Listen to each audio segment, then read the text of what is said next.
This spirited man had been expecting this crisis. Maybe not a global pandemic per se, but he knew something was coming.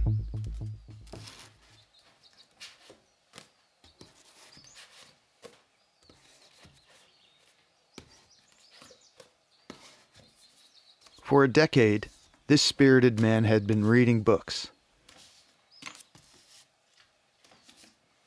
trying to figure out what the hell was going on. His brother, a spirited man himself, told him to read this book, The Fourth Turning. This book turned out to be this spirited man's favorite kind of book, a mind blower.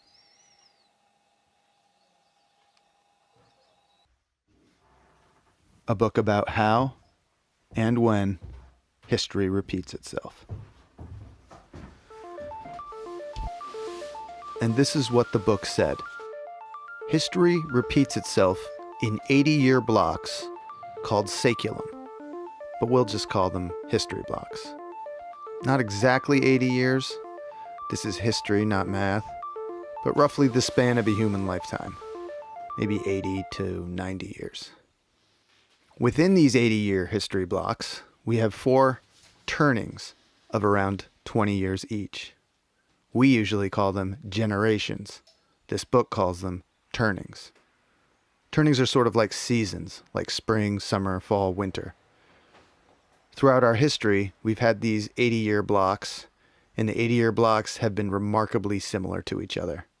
We're in one now. The first turning, the first season, is a high, an upbeat era. The second turning is an awakening, a passionate era. The third turning is an unraveling, a downcast era. And the fourth turning, well, sorry, but fourth turnings suck. The fourth turning is a crisis, an era of upheaval. We're in a fourth turning right now.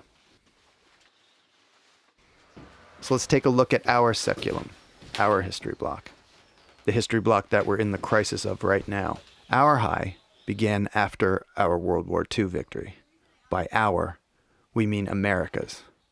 These are America's history blocks and turnings. During a high, the getting is good. We had the most even distribution of wealth during our high. You could work at a gas station and afford to buy a house. This high is the period that the MAGA hats refer to. We got Hank Williams and Elvis and Little Richard and the birth of rock and roll. We launched monkeys and men into space. This is when the Mustangs and Corvettes first came out.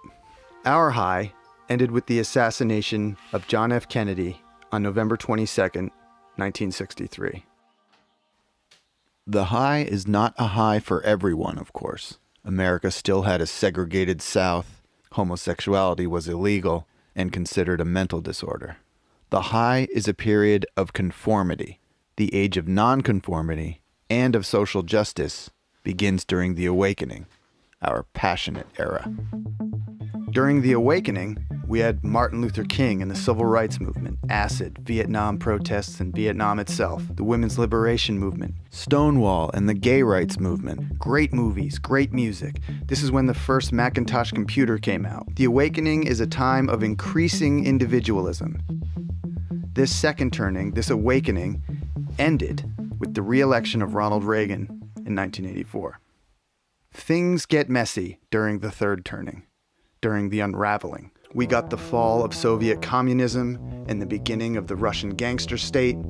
The greatest musicians of the time sang about violence and decay in their deteriorating cities. The LA riots, OJ, the bombing of Bosnia, and the Columbine high school shootings on the same day. September 11th, the wars in Afghanistan and Iraq.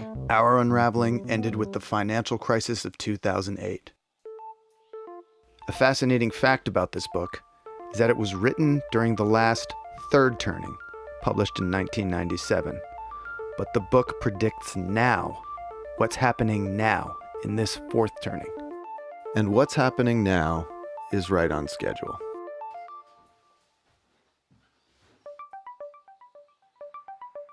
"80 years ago, in the last fourth turning, America had her Great Depression, then World War II. 80 years before that, the Civil War. 80 years before that, the Revolutionary War. Now it's our turn to save the country.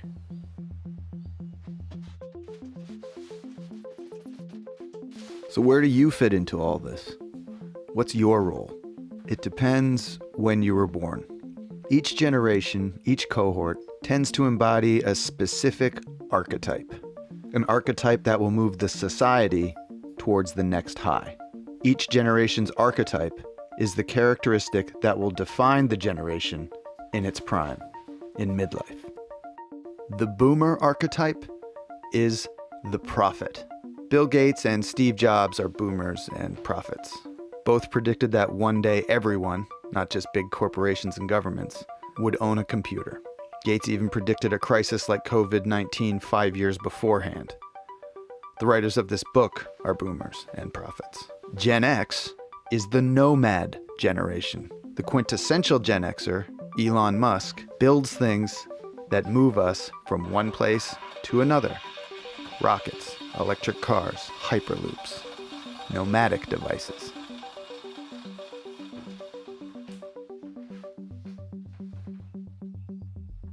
But the millennials, raised during the unraveling, will emerge as the hero generation during this crisis.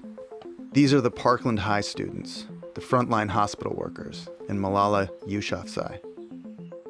The book says millennials will be the World War II heroes of our history block. We don't know what Gen Z will do, but they will be an artist generation. From them will emerge the next Bill Withers, Toni Morrison, or Bob Dylan, all born during the last crisis, all from an artist generation. The history block before ours ended with World War II and began with the Civil War, 80 years prior. The history block before that ended with the Civil War and began with the end of the Revolutionary War, 80 years prior. Every 80 years or so, something big comes along and changes everything. And now, we're at the end of our history block, right in the middle of our crisis. We're in the process of changing our world again. The authors of The Fourth Turning tell us that these crises are like forest fires. Unpleasant, but necessary, they clear the woods for new growth. As we work towards our next high, this crisis will tilt the playing field away from the old and towards the young, they tell us. But the victory is not guaranteed. We will, each of us, need to rise to the occasion during this crisis. We will need to develop and fortify our virtues as we pursue a greener pasture.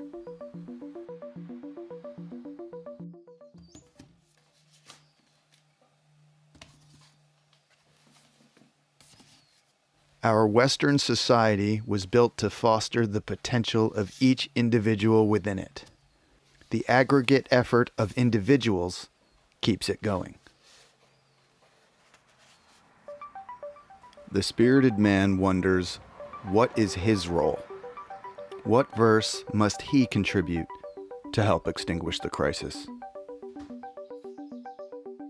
This spirited man is told that his cohort, Gen X, is the repair generation, the one stuck with fixing the messes and cleaning up the debris left by others. Cleaning, fixing, repair.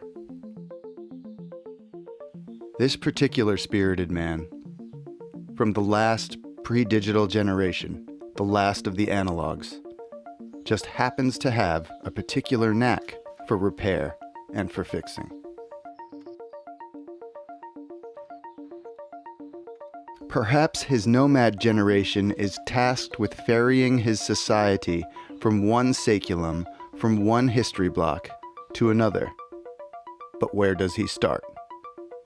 Well, the zip line at the community center playground has been broken for over a year. And this particular spirited man happens to have the tools to fix it.